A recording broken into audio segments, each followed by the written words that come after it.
না, শুধু হেল্পিং ভার্বটা দেখো, এই যে হেল্পিং ভার্বটা প্রথমে আনলাম, আর যে সাবজেক্টটা তারপরে নিয়ে গেলাম। দেখো আজকের এই ক্লাসে আমরা কয়েকটা প্রশ্নমূলক বাক্যের মাধ্যমে খুব সুন্দরভাবে ইংলিশে তৈরি করব। দেখো এখানে স্পোকেন ইংলিশের সবথেকে গুরুত্বপূর্ণ বিষয় হলো যে প্রশ্ন তৈরি করা, কিভাবে প্রশ্ন তৈরি করতে হবে। একটা বাংলা থাকলে সেটা ইংলিশে। দেখো এখানে প্রশ্নগুলো কি আছে, আপনি কি আপনার সাক্ষাৎকারের জন্য প্রস্তুত? এটা একজনের সঙ্গে আরেকজন যে কী হচ্ছে না, কথোপকথন, কনভারসেশন হচ্ছে, যে একজন ব্যক্তি আছে, মিডিয়া হোক, কোনো ইন্টারভিউ, এই যে সাক্ষাৎকার ইংরেজি কি ইন্টারভিউ, তাহলে জিজ্ঞেস করা হচ্ছে যে আপনি কি সাক্ষাৎকারের জন্য প্রস্তুত? এটা কিন্তু আমরা কি করবো, ইংলিশে বলবো। কিভাবে দেখো, আপনি কি কোথাও থেকে এখানে ঘুরতে এসেছেন? আপনি কোথাও থেকে কি এখানে ঘুরতে এসেছেন? হয়তো কাছে আমি কোনো জায়গায় গিয়েছি, কোনো একজন ব্যক্তি এসেছেন, আমি তো তাকে এমনভাবে বলতে হয় যে আপনি কোথাও থেকে কি এখানে ঘুরতে এসেছেন? কোথাও থেকে, এই যে কোথাও থেকে কি এখানে ঘুরতে এসেছেন? তারপরে কি, তুমি কি কারোর জন্য অপেক্ষা করছো? এটা সাধারণ বাক্য। আমরা কি করি, এই যে কেউ অনেকক্ষণ বসে আছে বা কোনো এক জায়গায় অপেক্ষা করছো, তখন এই যে তুমি কি কারোর জন্য অপেক্ষা করছো? তারপরে কি, আপনি কি ভ্রমণ করতে ইচ্ছুক? আপনি কি ভ্রমণ করতে ইচ্ছুক? দেখো এগুলো আমরা বাংলাতে বলছি, এগুলো এবার কি করব না ইংলিশে বলবো। দেখো এই ধরনের বাক্য আমরা যখন দেখব প্রশ্নগুলো, তখন আমরা কিভাবে ট্রান্সলেট করব, জাস্ট একটা যে প্রশ্ন করার যে স্ট্রাকচারটা, এখানে প্রত্যেকটার উত্তর কেমন আসছে, যে আপনি কি আপনার সাক্ষাৎকারের জন্য প্রস্তুত, আমরা কি বলতে পারি, ইয়েস অর নো। আপনি কি কোথাও থেকে এখানে ঘুরতে এসেছেন, ইয়েস অর নো। তাহলে এই প্রশ্নগুলো সব ইয়েস নো কোশ্চেন। যেহেতু এখানে হ্যাঁ বা না বললে হয়ে যাচ্ছে, তাই আমরা এই ধরনের প্রশ্নকে ইয়েস নো কোশ্চেন বলবো। দেখো ইয়েস নো কোশ্চেনের গঠনটা কি, ফার্স্ট টাইম আমরা কি করব,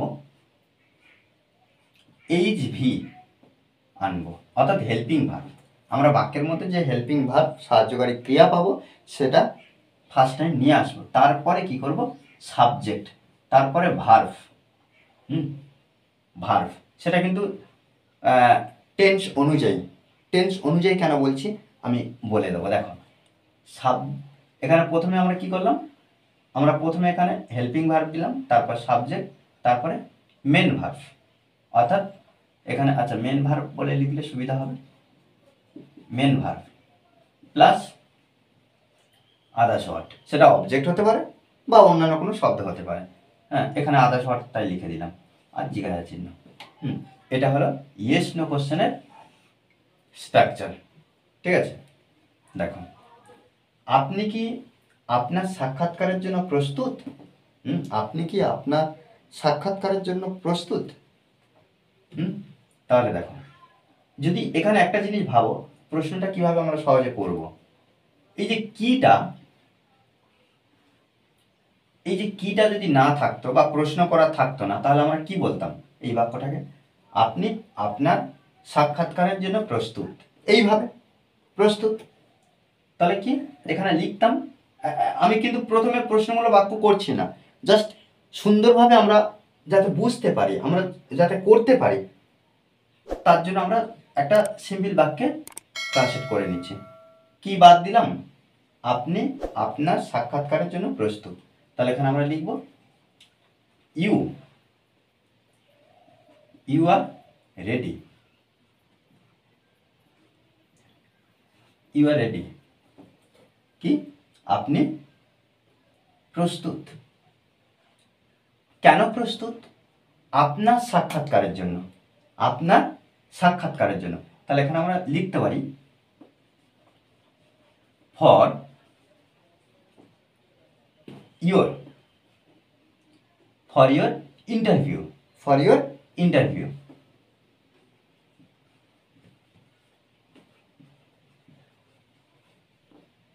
দেখো কি লিখলাম, ইউ আর রেডি, আপনি, এখানে ইউটা আপনি বলা যায় বা তুমি বলা যায়, ঠিক আছে, আপনি প্রস্তুত ফর ইয়োর ইন্টারভিউ, আপনার সাক্ষাৎকারের জন্য। ব্যাস, এটা একটা সাধারণ বাক্যে গঠন করা হয়ে গেল। কিন্তু এবারে যদি আমরা প্রশ্নতে আসি তখন কি করে করব? এবারে প্রশ্নতে আসলে দেখো আমরা কি নিয়ে আসবো, আপনি কি আপনার সাক্ষাৎকারের জন্য প্রস্তুত? এর জন্য এর গঠনটা কি, হেল্পিং ভার্বটা ফার্স্ট টাইম ছিল, তাহলে এখানে হেল্পিং ভার্ব কোনটা, সাহায্যকারী ক্রিয়া কোনটা, আর আরটা এই যে বি ভার্বটা, তাহলে আমরা এইভাবে লিখতে পারি তো যে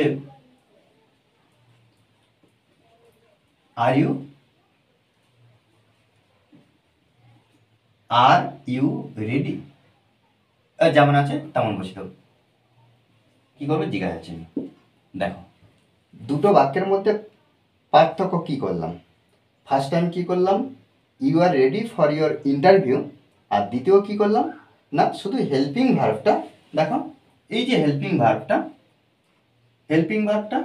প্রথমে আনলাম আর যে সাবজেক্টটা তারপরে নিয়ে গেলাম, আর কিছু কিন্তু করলাম না, জিজ্ঞাসা চিহ্ন বসিয়ে দিলাম। এইভাবে কিন্তু প্রত্যেকটা বাক্য যদি আমরা একটু বোঝার চেষ্টা করি তাহলে কিন্তু প্রশ্নতে রূপান্তরিত করতে পারবো ইংলিশে সহজে। পরেরটা দেখো, আপনি কি কোথাও থেকে এখানে ঘুরতে এসেছেন, এই যে এসেছেন, হ্যাঁ এসেছেন, তাহলে এখানে আমরা কি করতে পারি, কিটা যদি তুলে দিই আমরা কি লিখব, ইউ,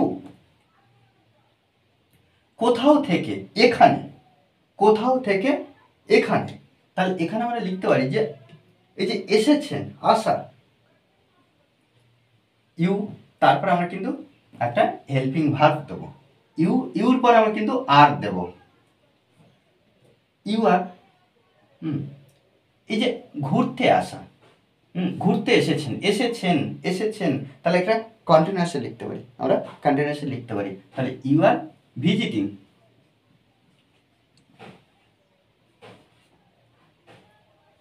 ইউ আর ভিজিটিং, আপনি ঘুরতে এসেছেন, কোথায় এসেছেন, এখানে,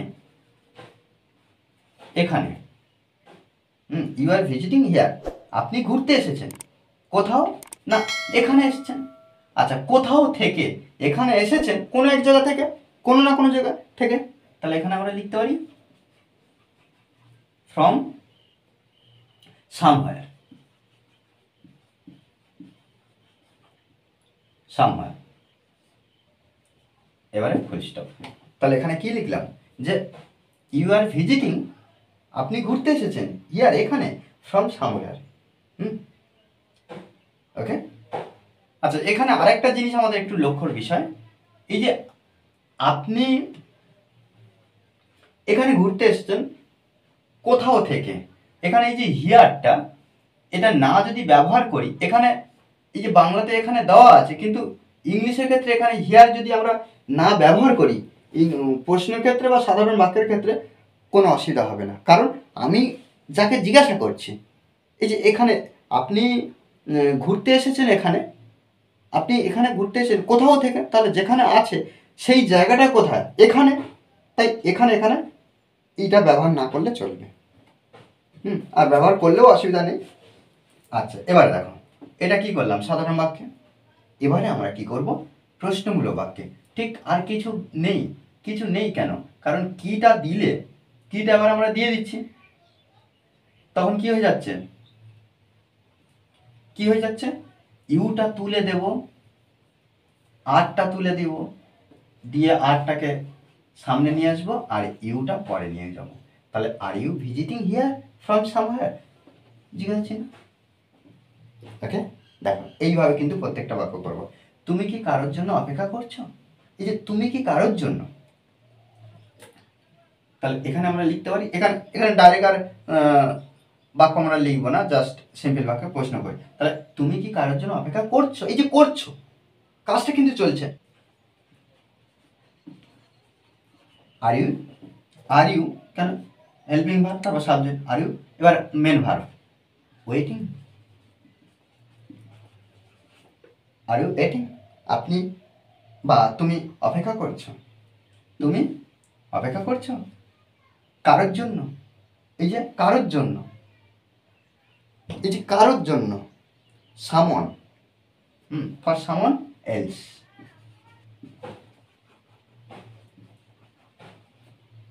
সামওয়ান এলস।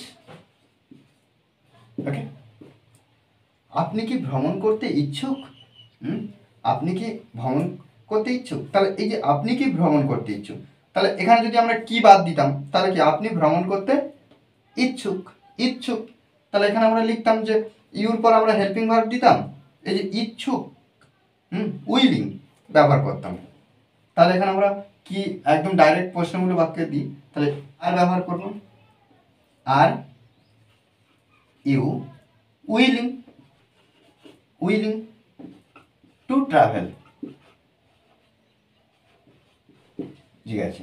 ওকে, দেখো এইভাবে কিন্তু আমাদের প্রত্যেকটা প্রশ্নমূলক বাক্য সুন্দরভাবে ট্রান্সলেট করার চেষ্টা করতে হবে, আমাদেরকে শিখতে হবে, আমাদেরকে বুঝতে হবে, তবে কিন্তু আমরা ট্রান্সলেট করতে পারবো। এই যে বাক্যগুলো আমাদেরকে কিন্তু মুখস্থ করলে হবে না, আমাদেরকে বুঝে নিতে হবে, এবং এই যে পদ্ধতি, হ্যাঁ, আমাদেরকে শিখে নিতে হবে।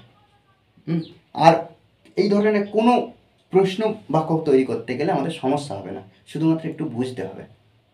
ওকে, আর এই ক্লাসটি যদি ভালো লাগে অবশ্যই লাইক কমেন্ট শেয়ার, আর যারা এখনও পর্যন্ত এই চ্যানেলটি সাবস্ক্রাইব করেননি তারা অবশ্যই চ্যানেলটি সাবস্ক্রাইব করে পাশে থাকবেন। Okay, thanks for watching this video.